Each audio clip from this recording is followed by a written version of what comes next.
So Eddie Jones here. Welcome to the World Rugby presentation on unstructured rugby. I hope this presentation is useful to you. If you learn one thing from the presentation, it's good. If you don't, ask Peter Horn for your money back. So here we go. So there's four areas we want to cover in unstructured attack: the definition, the importance of it, the philosophy, and some ideas of how we practice it. The great thing about unstructured attack, it's the most varied part of the game. It's the most chaotic and unpredictable part of the game, and it's probably the area where you can make the most difference to your team. So definition of unstructured attack is any possession that originates from an unplanned situation. So it's the most unstable situation in the game. So it might be from a set piece turnover. It can be a turnover from a ruck. Any sort of kicking is generally unstructured. A handling area. Are there any other examples you can think of?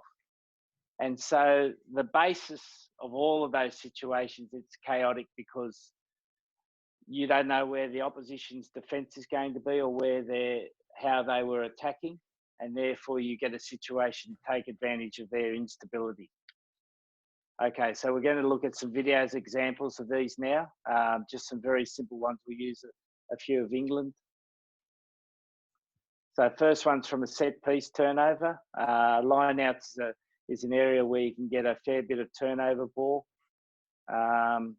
England, we tend to look for more stability before we play quickly. We'd like to play a bit more quickly from that turnover, but our players like structure, so we try to play within a structured situation.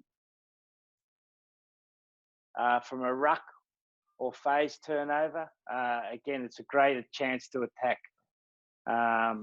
In this situation, we turn the ball over at the ruck. Again, we'd like to move the ball quicker into space, but because we're a team that likes stability, we tend to play from stability and then use a kicking game, which suits the mindset of our players.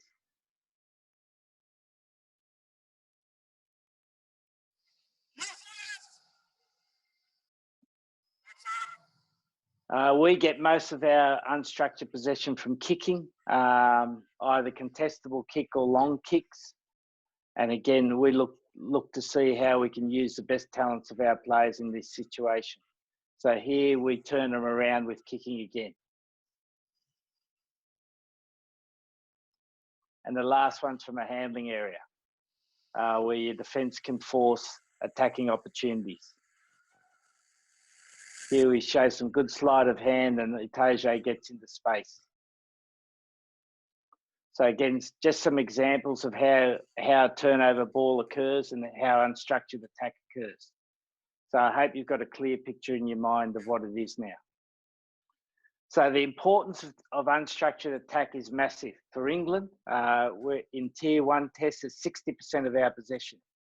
33 of 55 possessions generally is from an unstructured source. And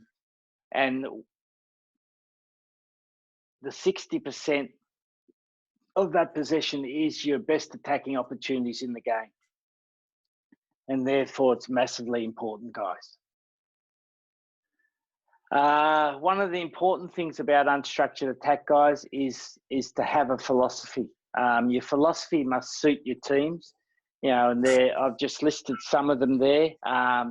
You know, some teams look to strike early and avoid rucks. If you watch Japan in the last World Cup, probably a really good example of that, where whenever they got any turnover ball, they really tried to move the ball quickly to space and then avoid rucks. We've seen teams have two pass philosophies.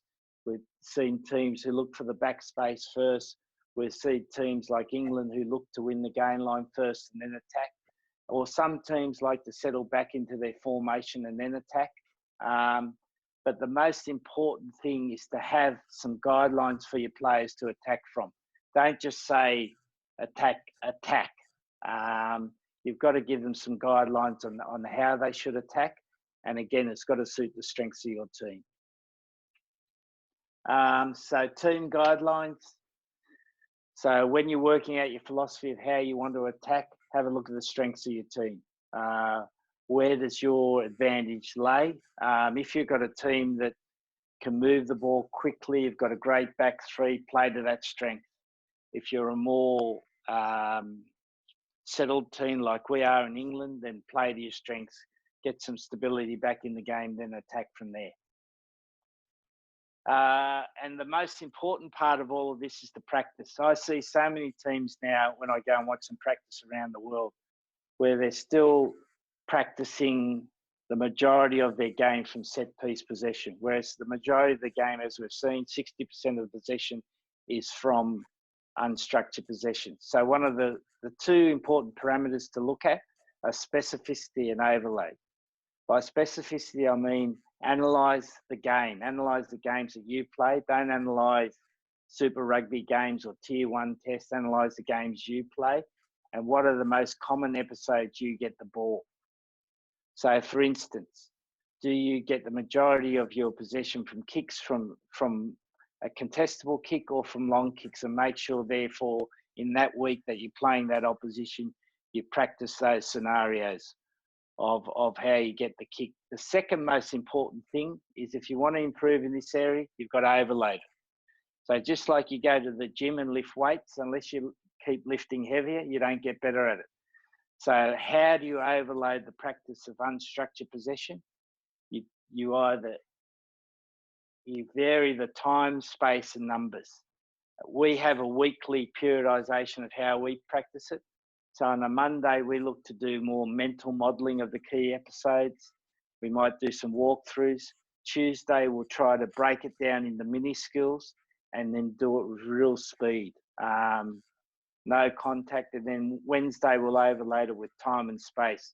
So for instance, against Wales in the last game of the Six Nations, we practiced the whole week of Wales having 16 in attack and us having 13 in defence, and then practicing once we turn the ball over how we'd attack against them. So we look to overload numbers, but make sure you're continually overloading that area of the game, and that's how you get benefit from it. Okay, so examples of training. So set piece, very simply, you can have a set piece where the attacking side throws in and then line out, use a second ball to replicate a turnover. Very easy. Ruck and phase turnover. Again, you can use a second ball, or you can use the Hurricanes game, which we'll have a look at in a minute, where we generally play 12 versus 12. So say the red 12 have 4 rucks to attack. If they don't score a try, then it's a turnover. So the blue 12 then attacks, but then 6 of the red team must retreat to the try line before they rejoin the defence line. So initially you've got 12 versus 6, which is a great way of educating the players to find space. And also it educates your defence to find their shape with less defenders. So it's a great game. I pinched it from the Hurricanes, I think. Kicking turnover, you can use a second ball. Handling area, you can use a second ball. Try to vary it as much as you can. You can vary where you use the second ball. You can use it at the source or use it away from the source. Use another cage with a second ball to replicate that unstructured, chaotic part of the game. The other game that we use a lot, here's the Hurricanes video. So you just see this. So turnover, 6 defenders have dropped back. So you got 12 versus 6. You can vary the space. So finding the space, and then the other 6 defenders have to come in and try to find it. So the defending team didn't do too well there, but the attacking team did well. It's a great fitness drill as well, as apart from being a great unstructured. So you can play that we play it in anywhere from 1 minute to 3 minutes, depending on what sort of physiological reaction we want to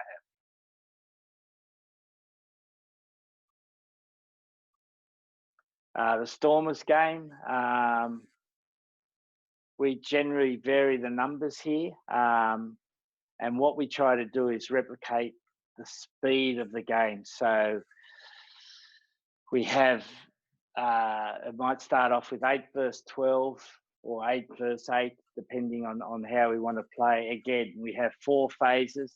The variation here is If the attacker gets to the shoulder of the defender, he can go on the ground and pop. If he goes into his chest, then he's got to go down and clean out the ball. And then as soon as they have 4 phases, they haven't scored a try, the ball goes straight to the blue side and then they attack.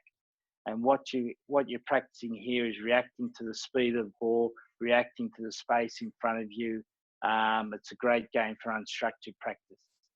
Nothing too fantastically complex, very simple. It's a game our players keep on giving us feedback. If we don't do it during the week, they feel like they haven't practiced their unstructured work. So we've got a video of the Stormers, so we'll just have a look at that next. So here's the Stormers video. Here we're playing across the field. It's probably about 6 versus 6, backs and back rower. So again, great pop pass and leads to people running good support lines. Because again, if your philosophy is not to have rucks, you want to be practicing that unstructured play and support play, which is one area of the game I think is very poorly practiced now, is support, because everyone tends to play a organisational framework. Players are encouraged to go back into position rather than look for the support opportunity.